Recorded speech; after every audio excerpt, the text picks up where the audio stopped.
இன்னைக்கு நம்ம வந்து ஸ்வீட் ரெசிபி தான் பார்க்க போறோம்.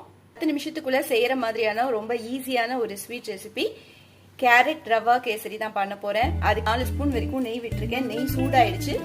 ஒரு 10 முந்திரி பருப்பு எடுத்து நான் உடைச்சு வச்சிருக்கேன். அதை இதுல முதல்ல சேர்த்துருவோம். பாத்தீங்கன்னா நல்ல செவக்க நம்ம வந்து வறுத்து எடுத்துக்கலாம். லைட்டா கலர் சேஞ்ச் ஆயிருக்கிற சமயத்துல நான் வந்து 5-6 உலர்ந்த திராட்சையும் சேர்த்துட்டு இதையும் நம்ம நல்லா ஃப்ரை பண்ணிடுவோம். முந்திரி பருப்பும் நல்லா செவந்துருச்சு. இந்த சமயத்துல நம்ம வந்து முந்திரி பருப்பு திராட்சையும் நம்ம ஒரு பிளேட்ல மாத்திடுவோம்.